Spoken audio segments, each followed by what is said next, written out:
we're very happy to have you with us. These webinars are monthly events for the Night Sky Network, though we look forward to continuing to live stream them on YouTube.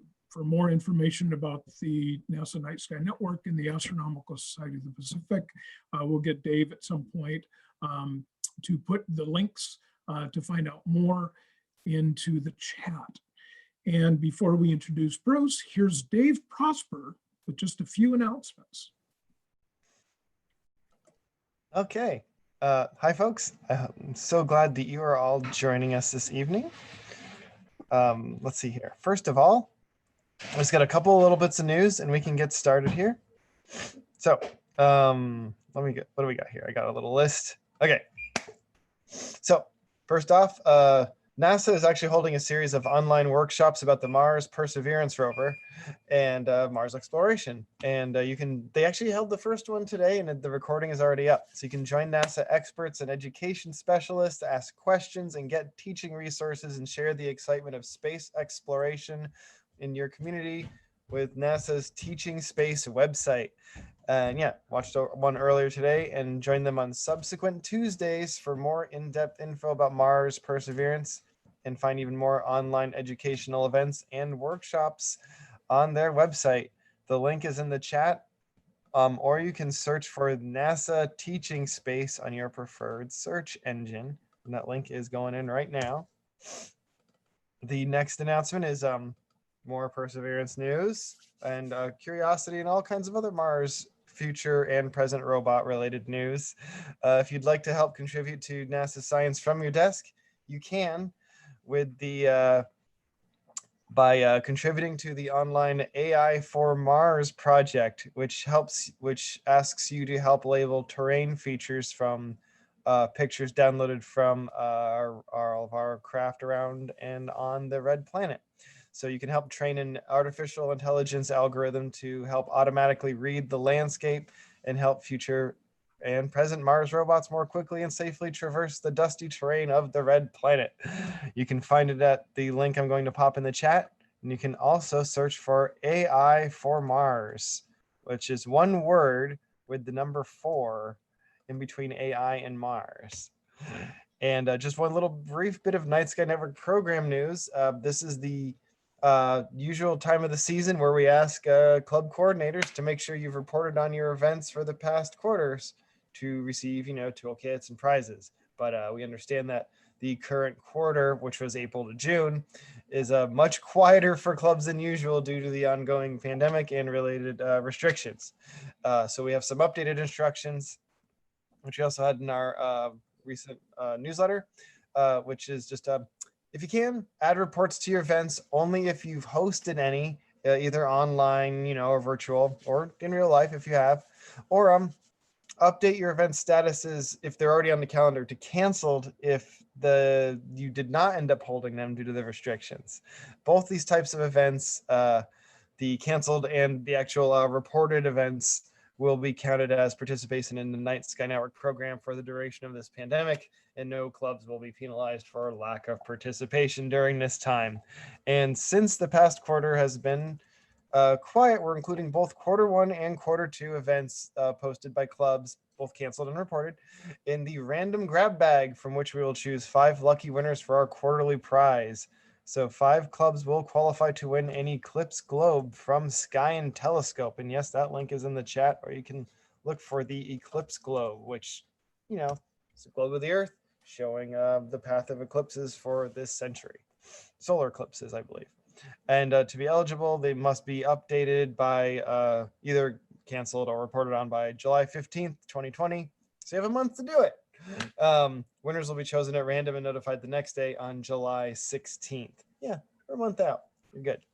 And of course, if you need any help with getting these events reported or canceled or up in the first place, or you just have other questions about using the site program, you can please contact Andy Sherwood, our awesome trainer and champion, and she can help you get up to speed. And you can reach her at ashrosociety.org. And that is also going in the chat there. And of course, you can also reach us at nightskyinfo@astrosociety.org, and everyone gets that. specifically me and Vivian. And you can also find us on social network at Night Sky Network. And that's it for me. Brian, back to you. All right, thanks, Dave. So for those of you who are on Zoom, you can find the chat window in the Q&A window at the bottom edge of your Zoom window on your desktop. Please feel free to greet each other in the chat window or to let us know if you're having any technical difficulties. You can also send us an email at nightskyinfo@astrosociety.org.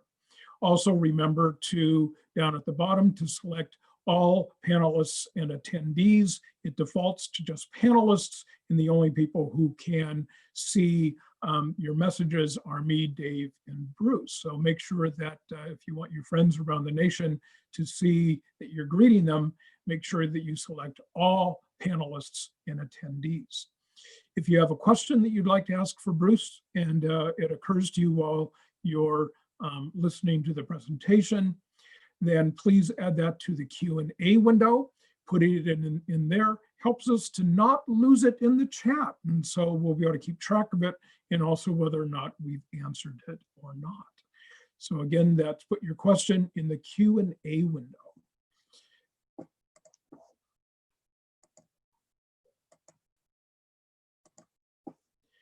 Okay, well, welcome again to the June webinar for the NASA Night Sky Network. This month, we welcome Bruce Pittman to our webinar. Bruce Pittman is the Director of Commercial Space Development at Offworld, Inc., and is currently working as a contractor in the Space Portal Office at the NASA Ames Research Center in Silicon Valley in the South Bay of San Francisco Bay. There, he is the Chief System Engineer. Bruce is the co-founder and Chief Space Science Officer for the not-for-profit Future Frontiers Institute, and is also the Senior Operating Officer and Senior Vice President of another nonprofit, the National Space Society. So please welcome Bruce Pittman.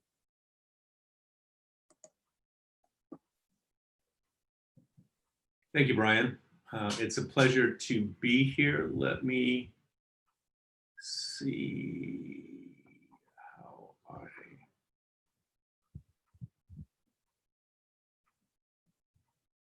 get back to Zoom. So let me start off with the usual remarks. Although I do work at NASA, I do not speak for NASA, so all of the things you're going to hear are my ideas and not necessarily NASA's ideas. So, so if you like them, that's fine. But if you don't, it's all my ideas. Let me share my screen here and we'll get started. So I was kind of happy to be able to give this presentation because now is a very exciting time. I've been involved in space in one form or another for over 40 years. And I've been championing and advocating for commercial space activities for the majority of that time, probably for 35 years. I was, when I spent the early part of my career as a NASA civil servant, and then I switched over and I left NASA and I became an entrepreneur. I was one of the part of the early startup phase of the Space Hab that flew in the mid deck of the space shuttle for many years. And so I've done a number of wild and wacky things over the years. I came back to NASA about 15 years ago as a contractor in the Space Portal Office to kind of promote this idea of the commercial development of space and how this idea of public-private partnerships could help both the government and the private sector. So that's kind of a theme I'm going to run through today. Is I'm going to give you a little bit of a historical background about how we got where we are today, and then we're going to go into the future, particularly the next 42 months, and then a little, maybe a decade or so or more beyond that to look at some of the further range activities. But truly now is an exciting time. So I wanted to start the historical perspective with, some of you may recognize this. Up in the upper right-hand corner is was the last landing of the space shuttle. This is the space shuttle Atlantis. This is July of 2011, and this was the 135th flight of the space shuttle. And after this, the fleet was retired. And so now you can still see the space shuttle Atlantis down at the Kennedy Space Center in the visitor center, where you can actually get up close and personal. One of the highlights of my career was in the mid-'80s, I was working on a project at the Kennedy Space Center where we were working on the thermal tile system for the space shuttle when I was working with Stanford University. And I got an opportunity to actually sit in the commander's seat of Atlantis. So that was definitely a big thrill day for me. What led to this final flight of the space shuttle was a rather tragic event that had happened on February 1st of 2003 with the loss of the space shuttle Columbia, which disintegrated on a reentry into the Earth's atmosphere over Texas and the southern United States. The vehicle was lost, and all 7 astronauts were killed. After that, in December or January of the following year, in 2004, President G.W. Bush came out and announced that there would be the space shuttle fleet would be retired after the completion of the International Space Station, which was still in the middle of its assembly process. So once the Columbia Accident Investigation Board had recommended that once the space shuttle, the space station was finished, that NASA should retire the space shuttle fleet, which left NASA in kind of a tough situation that the space shuttle was not only used to build the space station, but it was also used to resupply the space station. So the question that they had to ask is, one, how are they going to resupply the space station after the space station was completed? And how are they going to get the astronauts up and back? So our office that we actually started right about this time was involved in the very early phases. As a matter of fact, we actually came up with the concept for what turned into the COTS program, Commercial Orbital Transportation Services. And one of my colleagues, Dr. Allison Zuniga, actually came up with that name for the program. And this was a pretty revolutionary thing that NASA did back in that day. Was they made a $500 million bet on teaming up with private industry to deliver cargo and eventually crew to the International Space Station. And so in 2006, they released a solicitation, but it wasn't the normal solicitation that the government does. It was for what was called a public-private partnership using what were called funded Space Act agreements. And what this was different, where in the normal kind of contracts, development contracts that the government does, is they do what's called cost reimbursable or cost plus contracting, which basically means that all of the risk resides with the government, and the government pays whatever it costs to get that developed. What we said that you should do a different approach, and by partnering with the private industry, then you could shift some of the risk that the government typically takes over to the private sector, as well as some of the funding requirements. But in return, you would back off and give the contractors, the private companies, more flexibility in how they carried out their development efforts. So that that you were shifting some of the risk, but because now the government was taking risk, in a sense, they were only paying for performance. They were not paying for effort. And so since they were only paying for accomplished milestones that were agreed to by both the government and the contractor, then they were taking less risk. So they gave the contractors, the private companies, more flexibility in how they carried those out. So this resulted, SpaceX was one of the organizations that won one of those awards. Orbital Sciences Corporation won the other one.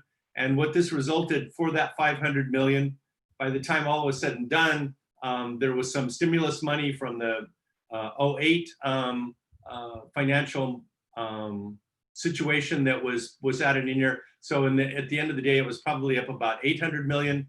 But you got 2 new launch vehicles, the Falcon 9 over on the left, and the Antares over on the right from Orbital Sciences, and then the Dragon and the Cygnus vehicles. So you got 2 brand new launch vehicles and 2 capsules. The Dragon capsule is taking cargo up and back from space, and the Cygnus only up, and then it burns up on reentry. So this was a pretty successful model. And so the Space Act agreements were awarded in 2006. The Falcon 9 flew for the first time in 2010, and they docked with the space station for the first time in 2012. The Orbital Sciences was about a year behind that. So what I'm going to sound like a little bit of a SpaceX cheerleader here, and part of it's true. I am. I'm kind of a big fan. I've watched them, but they really have been driving innovation in the aerospace industry. And so I'm going to kind of talk about some of those things as well as some of the other things that are happening. On the left-hand side here, you can see this was the Falcon 9, the original version that launched that first Dragon capsule to orbit back in 2010. And then you can see how it evolved. And this was what was called over here, this was called the full thrust version. So between this version over here, the initial one, and this version over here, not only did SpaceX double the performance of the vehicle, they added another feature, which I will talk about in just a minute.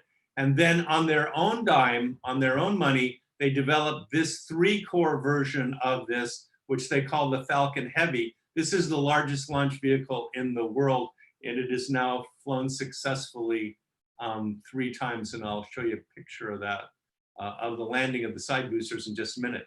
One of the big things that they did that I think really makes SpaceX stand apart as a thought leader in this whole idea was the whole question of reusability.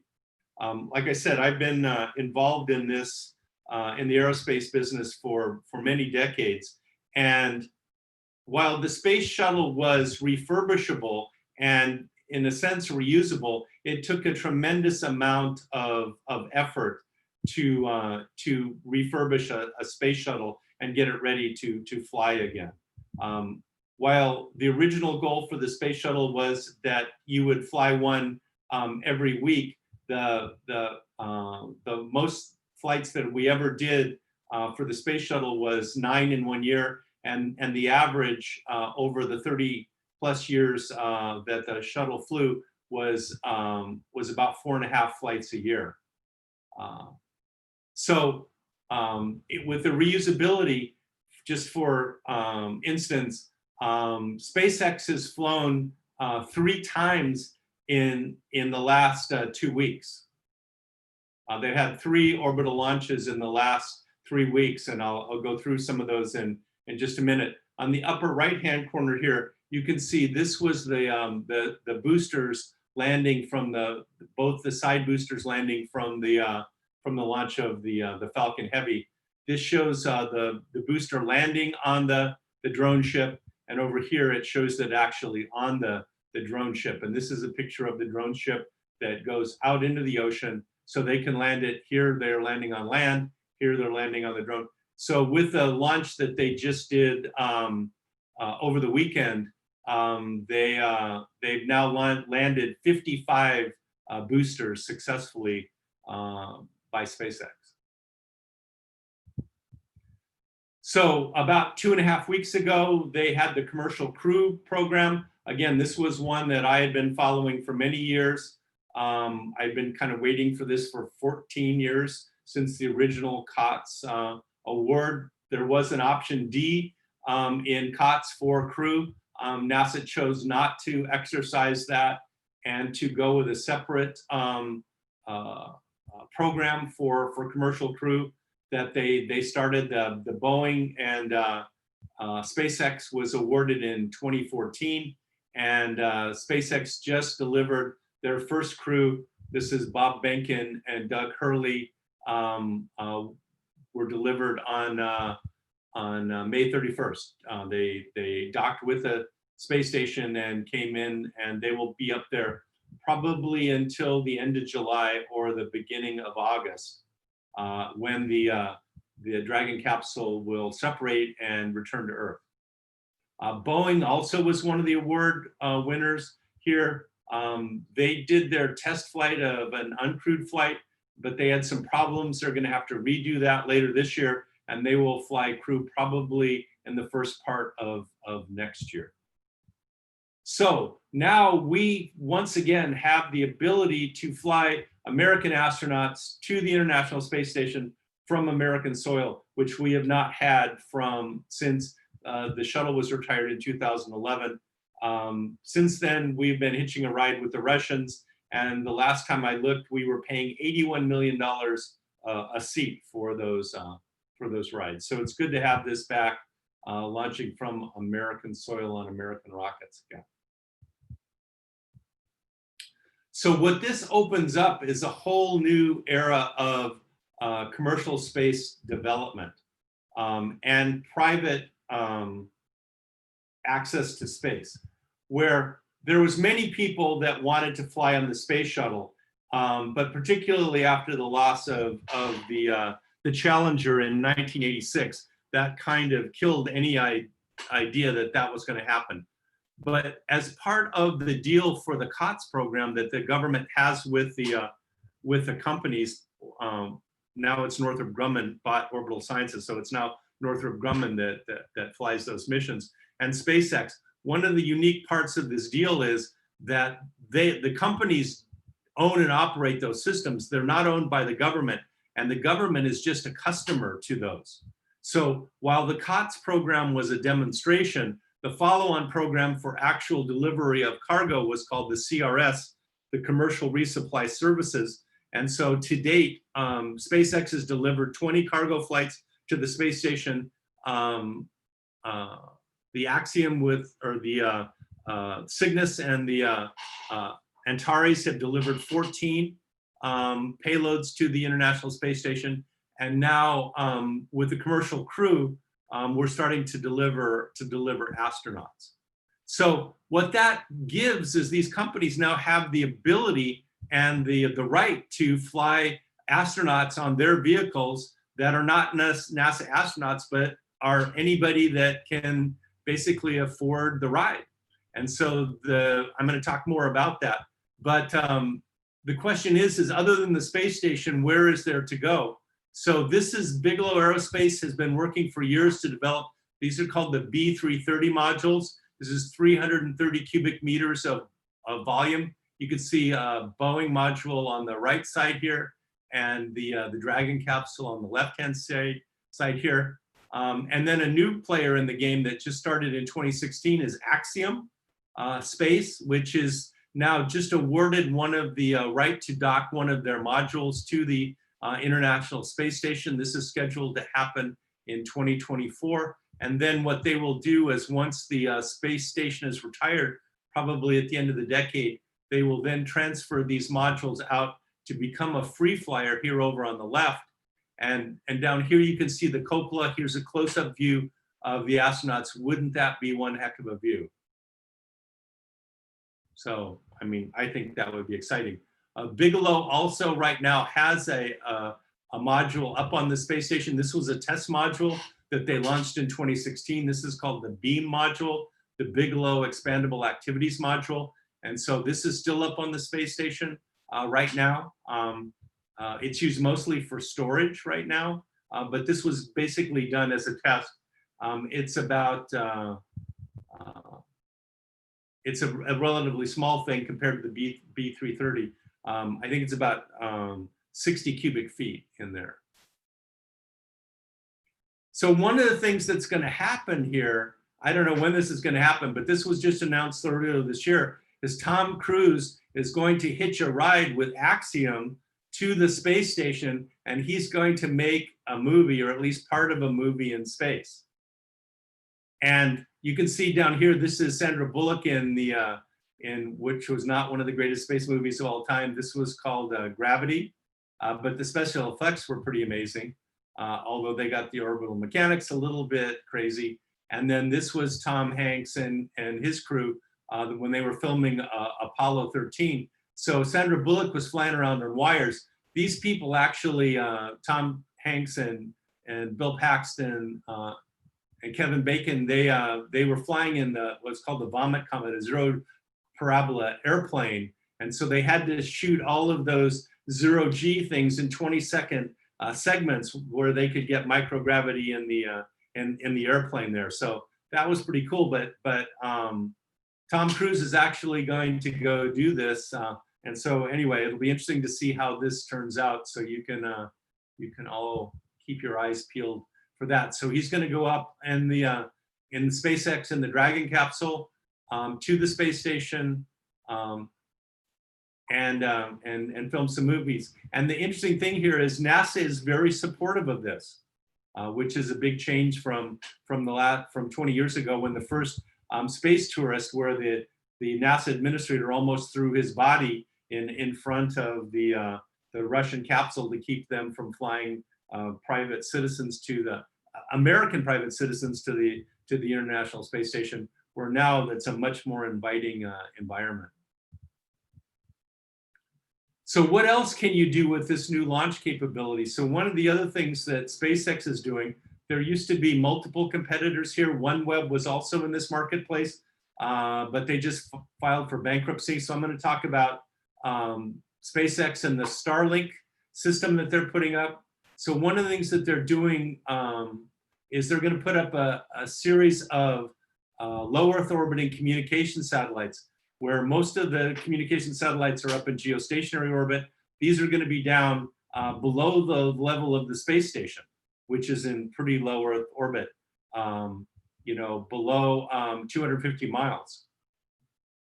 And what they're designed is to provide worldwide broadband communications anywhere on Earth. So they've got about 480 satellites up there right now.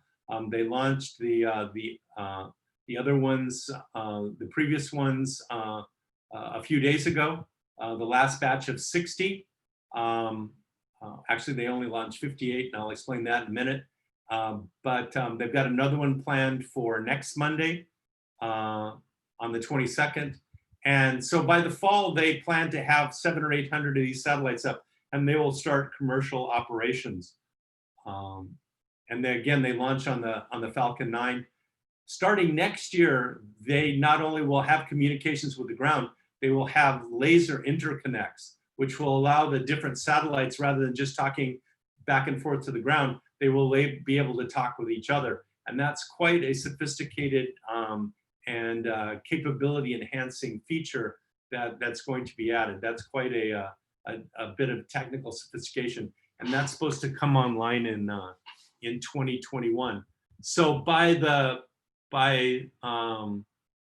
end of the period we're talking about, by 2023, they should have the majority of those 4,425 satellites in orbit.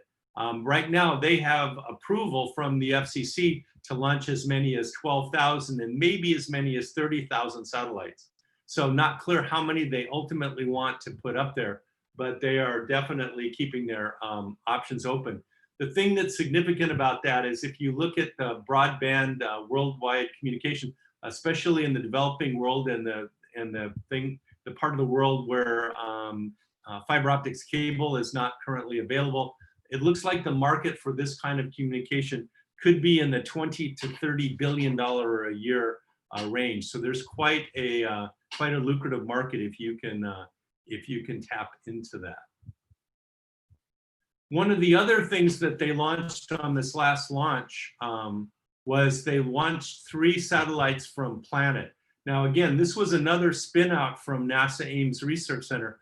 In the upper left, there's this is Will Marshall, Robbie Schingler, and company, and they were research scientists at the NASA Ames Research Center, and they started looking at the idea of small sats and what you could do with basically cell phone type technology. And so this is a full-size view of their early satellites that they did. These are called Doves. And right now there's about 250 of these up in orbit right now.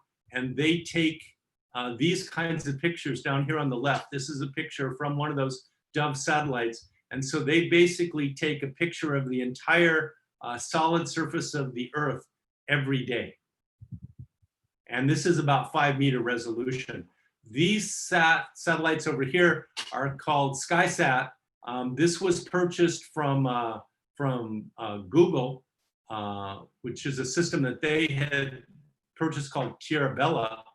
And these are higher resolution satellites. And this is about 0.5 meter resolution here on the right-hand side. And you can see that's a pretty stunning view of San Francisco there. And they just launched 3 more of these satellites. So by the fall, they will have 21 of these satellites up in orbit. So the 21 of these satellites plus the 250 of these satellites will give Planet this remarkable capability to look at the Earth every day for all kinds of different reasons. So they've got commercial customers, they've got government customers, and they're not the only ones out there. There's a number of other companies that are you know, doing similar kinds of things, but this is another way that access to space is allowing us to do things that were never possible before.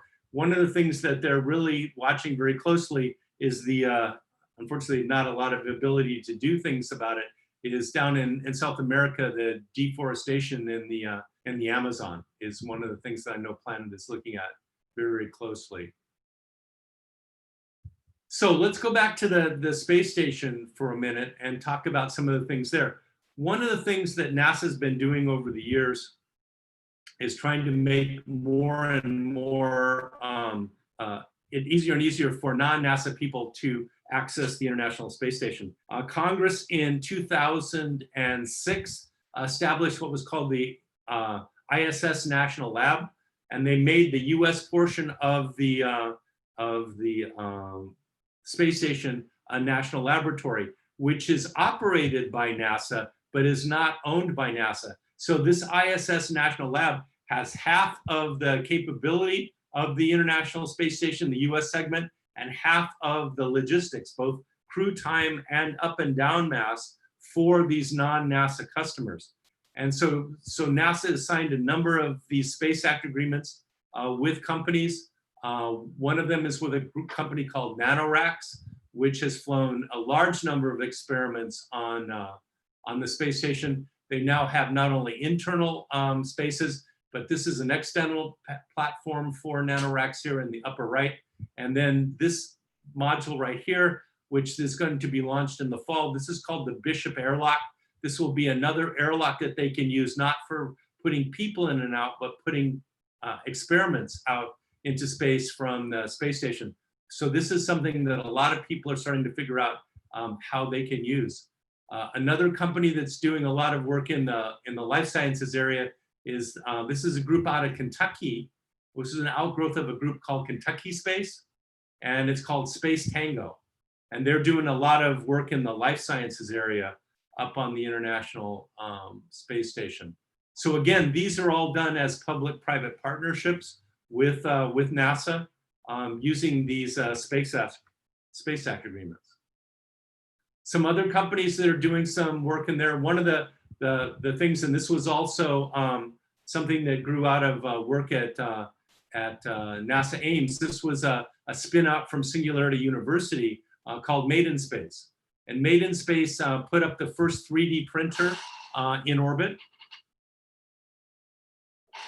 And again, this was done as a small business innovative research program with NASA. And then they did the first test unit back in 2014. And then they teamed up with Lowe's and they did a commercial version of this thing, which is up there right now. So if you have something that you want 3D printed in space for whatever reason, you can contact Made in Space, and they will, for a certain amount of money, they will print you something in space.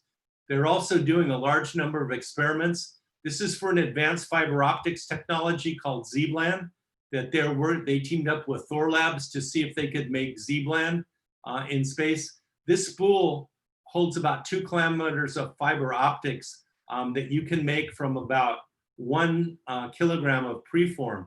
So if you can make high performing Z-band better than you can make on Earth, which they believe they can do in microgravity, this one spool right here could be worth several $1 million. So it could be a very valuable thing. This could be the start of space manufacturing. So there's a number of other companies that are also doing this. Physical Optics Corporation is also flying an experiment, and there's a couple of other ones up there that are flying things. It's a not easy thing to do. That microgravity is kind of counterintuitive. It takes experimentation. It takes learning cycles. So it takes numerous experiments. Almost nobody gets it right the first time. But you know, I think one of these folks is going to be successful, and they're going to be successful with this. On the life sciences side, there's 2 biological 3D printers up there, one from Russia and one from a company called TechShot, which is teamed up with a terrestrial 3D printing, bio 3D printing company called Inscript. And they've got this 3D biofabrication facility that is flying up on the space station right now. And they've actually printed beating heart tissue in microgravity from human stem cells. So it's a pretty amazing technology. So the end result of this, you know, not sure when this will happen, but the idea here is that eventually the idea that you could print a kidney, print a liver, or even print a heart or a lung in microgravity, because now you don't need scaffolding you need down here on Earth to support 3D structures. In space, you can just print whatever shape that you want, and it'll stay where you put it. So that makes it much easier to grow these things in a much simpler fashion in space than you can grow them on the ground. So this is another one of those areas that has, I think, a lot of potential for the future. So I would expect definitely, you know, in this decade, you will see some of these things come to fruition. Out in space, outside of the ISS, Made in Space is also working there. They have developed a robot called the Archinaut. NASA's given them a $72 million, what was called STEP award to demonstrate this capability in space. This Archinaut, Tethers Unlimited has a similar kind of capability called SpiderFab that NASA has also been supporting here. And then Northrop Grumman has just launched what was called the Mission Extension Vehicle. So this is the servicing part of this, where they just basically take a satellite that's come to the end of their life, and by grappling onto this Mission Extension Vehicle to the kick motor that got this out to geostationary orbit, they're able to extend the life of these satellites, and without having to spend the money to put up a new satellite, the companies that own these satellites can get another 5 or 10 years of service out of them at a much lower price than replacing the satellite. So this was the first demonstration. It's just happened this year. They have a number of other customers that are signed up. So I think this is where you're going to see, rather than throwing things away, I think you're going to see things like this where they're repairing and servicing things in orbit. And this is all done robotically. So there's no people involved in this. In any of this, these are all done robotically. So there are some new vehicles coming along. So these are 3 new vehicles that should fly within the next 12 to 18 months. On the left is the United Launch Alliance Vulcan. This is a replacement for the Atlas V. The New Glenn, which is from Blue Origin, which is a heavy lift launch vehicle. This is in the 45,000 pound class to LEO. And then the Starship Super Heavy from SpaceX is over there on the right. So what you'll see is probably 30,000 pounds for the Vulcan, 45,000 pounds for the New Glenn, and 100,000 pounds plus for the, 100 tons plus 220,000 pounds for the Super Heavy. So what you'll see is there's a lot of new capability. the things that's exciting is on the Blue Origin, the first stage is going to be reusable. On the Starship and the Super Heavy, the whole thing is supposed to be reusable. So I'm going to talk a little bit about the Starship and the Super Heavy and what they're planning on doing with that. One of the things that they're looking at trying to accomplish with this is what's called point-to-point, where I don't know how many of you have been crammed in a 12-hour trans-Pacific airplane flight. I used to do business in Hong Kong, so flying San Francisco to Hong Kong was just a really, really long flight. Well, what they're doing now is they're talking about with this point-to-point suborbital capability is you almost go to orbit. You would launch this thing from an offshore platform, and you would go around the world to these long distances. Probably the longest one here is London to Sydney in 51 minutes. So if you've ever tried to do anything like that, that's pretty amazing. London, New York in 29 minutes. New York to Shanghai in 39 minutes. So the idea here was if you could do this at a reasonable price, then would there be a market for this? So again, one of the recent estimates was that the market for this kind of a service, and again, this would probably be more than 42 months now, I would say, but by the end of the decade, you might see something like that. And what you would start off with this, obviously, or not so obviously, is you start this off with cargo. If you really wanted to get something around the world for FedEx or UPS or one of the other services, doing this on a suborbital, if it was really a high priority payload, you could test out this technology with cargo and then only add people when the flight safety had been demonstrated. So they're estimated that the market for this, if you could fly people, could be in the range of $20 billion a year. What about the moon? A lot of talk about going back to the moon. So NASA has two programs I wanted to mention here. One is called for robotic return to the moon, called the Commercial Lunar Payload Services. And these are the things that are supposed to fly in the next few years. Astrobotic has two landers. One is called the Peregrine on the upper left, and the Griffin which is a small lander, which is supposed to fly in 2021.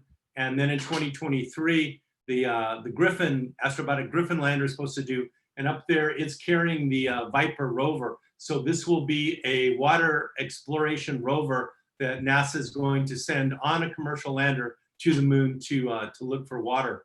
And then in 2021, the Intuitive Machines is going to land a robotic payload on the moon. And then Maston, down in the lower left-hand corner, is planning on landing payload on the moon in 2022.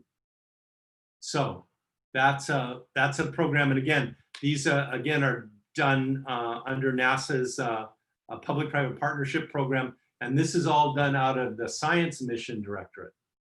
And then over on the human side of this, NASA just earlier this year announced their human landing systems, and there was 3 awards for that. Dianetics, SpaceX, and Blue Origin leads a team with Lockheed Martin and Northrop Grumman and Draper Labs to deliver. And so for over the next 10 months, NASA has put up almost $1 billion, like $980 million to these 3 companies to mature their designs. And the idea is to get at least one of these to the lunar surface by 2024. And then, again, a little speculation. Both Elon and Jeff Bezos have much bigger plans here. Elon wants to build a city on Mars. So this shows some of the examples of his Starship, which is designed to carry 100 people to Mars. And Elon's ultimate goal is to have that ticket to Mars be less than $500,000. So you could imagine that's quite a revolutionary breakthrough. So there in the upper left-hand corner shows their moon base alpha, which they would like to do. And he said that going to the moon would be a third or less of what it costs to go to the moon. So now you're talking about, a few $100K, which is not trivial money, but it's certainly not, if you'll pardon the pun, not astronomical. And then the final thing I wanted to show was this is something that Jeff Bezos has been talking about since he was a senior in high school, since this was from his valedictorian speech in 1984 when he graduated from high school. He's been talking about millions of people living and working in space and then turning Earth into rezoning it residential and light industrial and moving all of the heavy industry off of the Earth where it belongs. This actually came out of a summer study that was done in 1975 at NASA Ames and at Stanford called the Space Settlement Summer Study. And then there was another summer study that was done, a follow-on study that was done in '77 on space resources. So this is one of those pictures. So this is what actually got Bezos excited, not only about space, but about going out and making a lot of money, not just to make a lot of money, but so that he could go do this. And I actually got a chance to meet him at one of the National Space Society meetings. I'm going to talk about that in a minute. Yeah, he acknowledged that this is what got him excited about space and spurred him to give up a good job on Wall Street to go found Amazon. So if you want more information, the National Space Society at nss.org, there's a bunch of information there. It's all free. So that there's a good historical reference there about a lot of the NASA studies that were done and everything. And then starting tomorrow, there will be a registration page for it's called a Day in Space, which will be a virtual event. We normally do a an International Space Development Conference, but this year, because of the coronavirus, we weren't able to do that. So this is going to be a virtual event that we're doing in July, and it'll be free. And so you're all more than welcome to sign up to that. And if you want more information on what we're doing at the Space Portal, you can go take a look at us there at the nasa.gov website. So on that note, I'd be happy to take questions. All right, well, thank you very much, Bruce. We've got some pretty good questions here. And so we'll leave this slide up for a little bit so that people can get that. But at some point, we might want to have you stop sharing so that we can see you. So this is a group of astronomers that you're talking to, and there are a number of questions having to do with the Starlink satellites and some concern about those and their impact on the astronomy that's being done. And so do you have any insight about that? So yeah, the Starlink satellites, yeah. So Elon has been working with the astronomical community. What they've been doing is on the last batch of satellites they put up, they've been putting up this sunshade to kind of cut down on the reflections. I haven't heard how those are working, but I think that they're working out okay. And so they're planning on flying that on all of their future missions. So they are taking this seriously. They are trying to work with the astronomical community to try to mitigate the impact of that. I think the exciting thing, and this was from my previous life, I think one of the things that I think is exciting about these capabilities will being able to move astronomy out into space and put much bigger telescopes out in space so that you can do much more significant things. We're spending $10 billion on Webb right now. And one of the programs that I managed back in the mid 80s was a thing called LDR, which was kind of what Webb kind of morphed into a smaller version of that, where Webb is about 6.5 meters. What I was envisioning was we were trying to do conceptual designs on a 20-meter infrared submillimeter telescope. And so I think with those kinds of things, you could actually look at imaging stellar planets and things like that. So I think two things. One, minimize the impact on terrestrial astronomy, and then try to use these new capabilities to enhance space-based astronomy. Okay, a kind of a related question to that was, I guess these hopeful astronomers that somehow, if they can't mitigate the reflectivity, how long are the Starlink satellites going to remain in orbit before they decay, or are they in a pretty stable orbit? So, no, they're, like I said, they're in a pretty low Earth orbit, but so they will decay. So that's one of the other things I'd actually put some slides in, but decided I didn't have time to go into that. Was orbital debris is another one of the big things that you have to worry about up there.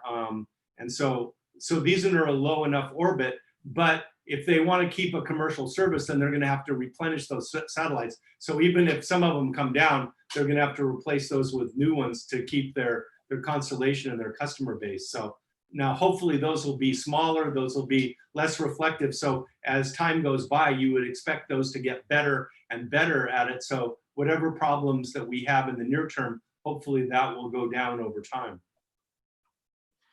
So one person kind of related to both of those issues, the between the Starlink and the debris, made note about space law and how space law draws on any of these, and how are we managing some of these concerns and the commercialization in space? Is it kind of a free-for-all, or are there anything that actually governs what they can or can't do? No, everybody that launches, every commercial provider that launches needs a launch license from the FAA. So the FAA gives out launch licenses, and you have to kind of show what you're going to do and how you're going to do it. And so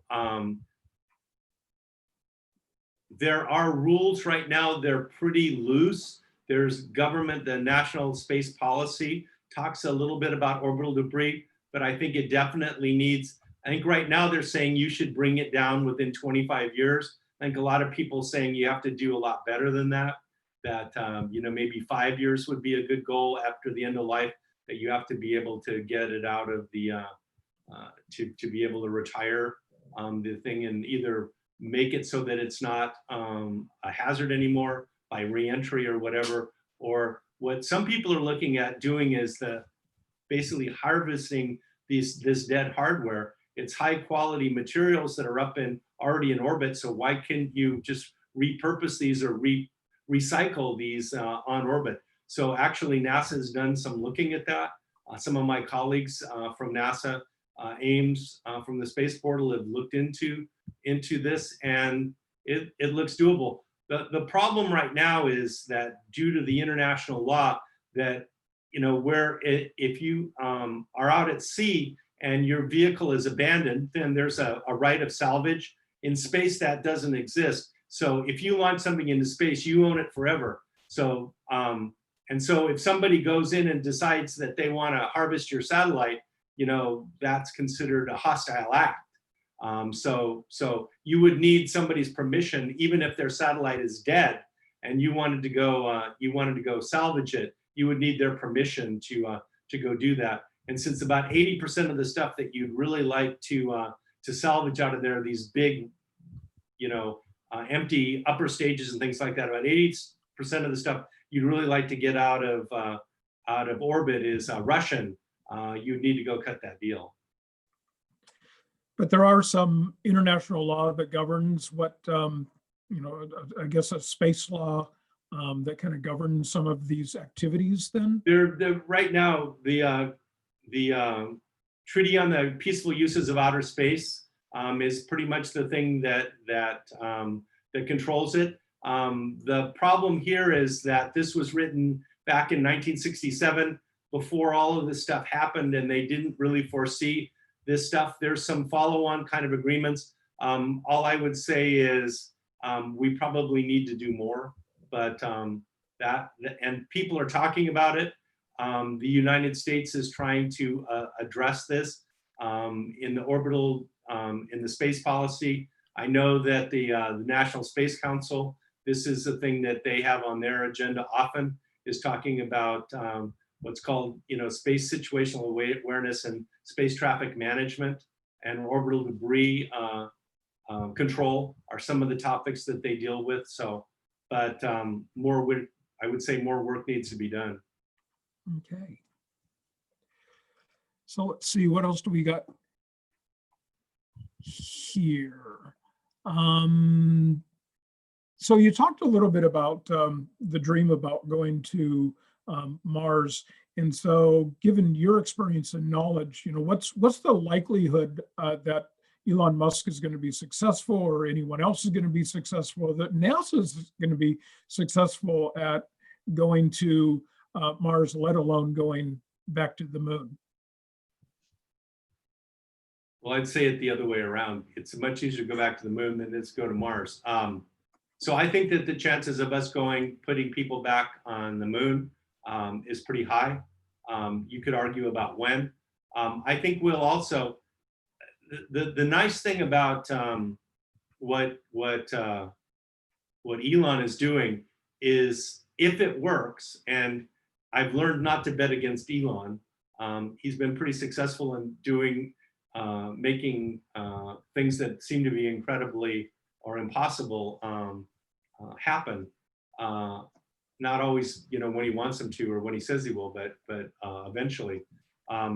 The nice thing about his architecture is it's extensible. That if you can really carry 100 to 150 metric tons to the moon or Mars, and I have to say the part that I left out there is that requires you to refuel in low Earth orbit.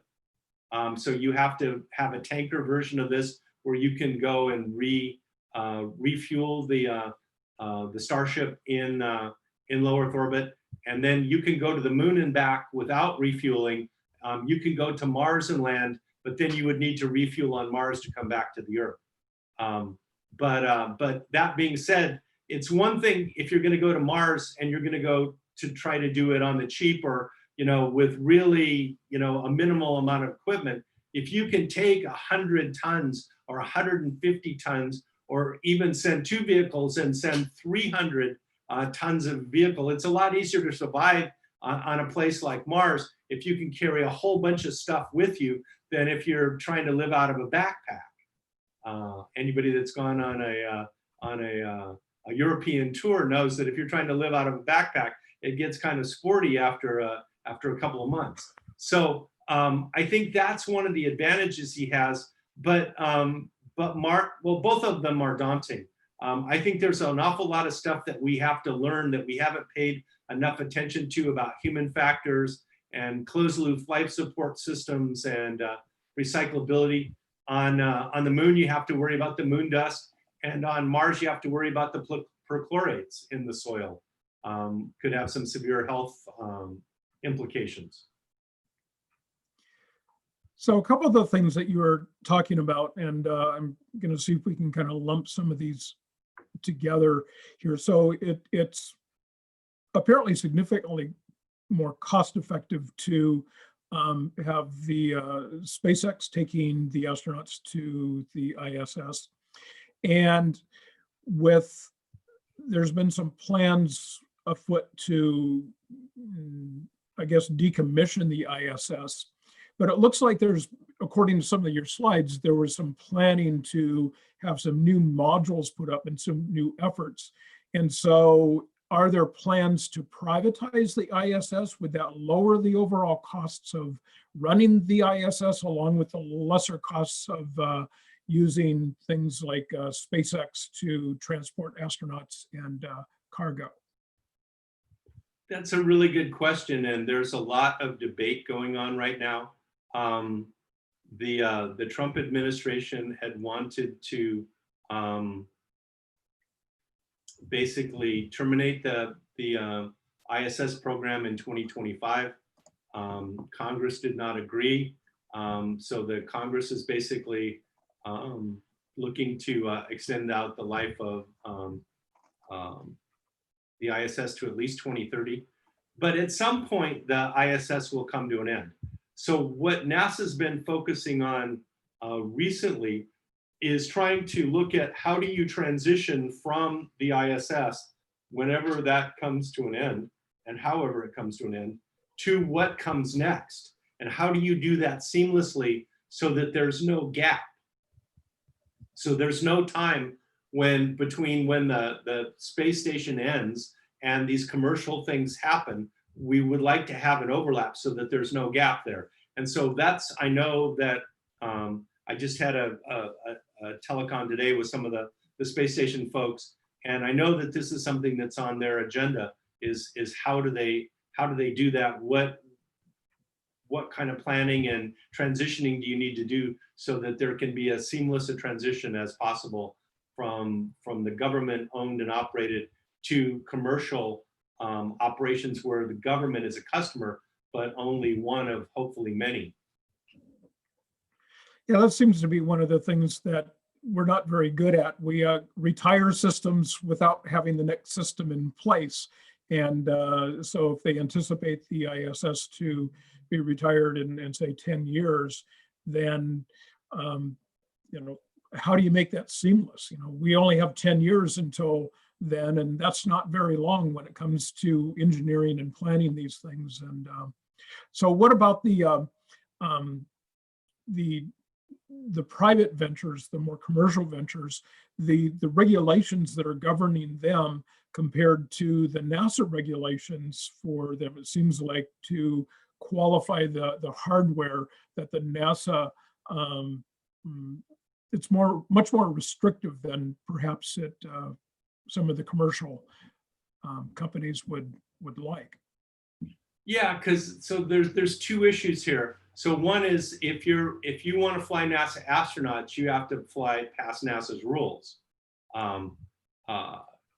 So like when Boeing and SpaceX wanted to, their contract was to fly NASA astronauts to the International Space Station. So you had to pass NASA's safety and all that kind of stuff. If you're just have a commercial vehicle, like whether it's Axiom or whether it's Bigelow or whether it's one of the other providers that's contemplating, doing this, if NASA's not involved in the process, NASA has no say in it. Again, you would need a launch license from the FAA, but basically the FAA is basically worried about that you're not going to hurt any of the non-involved public. One of the other blank spots in space right now, if you'll pardon the pun, is that there's people that the FAA controls the launching stuff into space. They control the return of things from space back to the Earth. The FCC controls communications in space, but the actual operation of stuff in space is kind of the wild, wild west. There's nobody that really has that responsibility, either internationally or in the United States even. It's not clear, and there's people that are jockeying for that jurisdiction to go do that, but right now that's kind of ambiguous. Seems like there's a lot of ambiguity, and so we'll kind of maybe go with one last question here. We're over time just a little bit, but this is a fascinating conversation. Thank you so much for engaging here. So kind of a last one, and it was the last question that popped up here that brings up a concern that this person has. How well will the market forces govern that safety versus the regulations? If it's not cost effective to have an accident for a private company either, but how well will market forces do?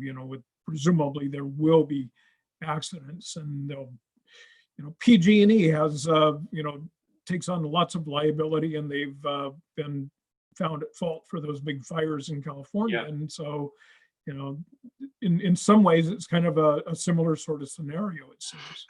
I think that so to answer the question directly, that's a really good question. I don't know the answer to that. The I think encouraging sign though is government the private sector is asking the government for regulation. The private sector is saying we need some guidelines, if nothing else than to limit their liability. If they can say that we were following the government guidelines and there was an accident, then that's one thing. If they're just saying, well, we had to guess at what was a good thing. This is similar to the aviation industry in the 1920s, when the airline industry came to the federal government and they said, we need some regulations, because every time there's a crash, you know, we're getting sued. And so we need some government regulations to say, what are best practices? What should we be doing? What if we do this, can we say we're being responsible to the government guidelines? So they actually work with the federal government to establish those guidelines. I think something similar, I've already heard, I've been part of some of those discussions where some of the people I thought I would never hear say that were saying that we need some government regulations, and I was pretty much blown away. Wow.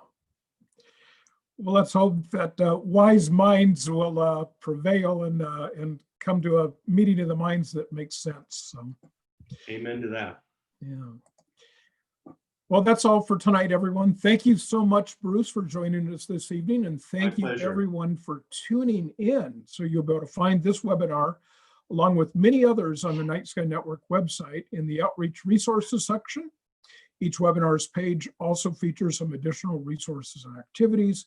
We will post tonight's presentation on the Night Sky Network YouTube channel in the next few days. And actually, I think since we're live streaming it, so it's kind of automatically populating that with that. And so we'll just kind of go in and do a little bit of cleanup. Join us for our next webinar on July 23rd, when Teresa Neves Kinkilla, I probably did not pronounce that correctly, from NASA's Goddard Space Flight Center shares with us the latest from the NASA's Solar Orbiter mission. So again, keep looking up, and we'll see you all next month. And good night, everyone. And thank you again, Bruce. This is really fascinating, topic, and I thought we had some good questions too. So thank you, Brian. Really appreciate the invitation. Yeah, well, thank you so much. And maybe you were looking ahead. I think it was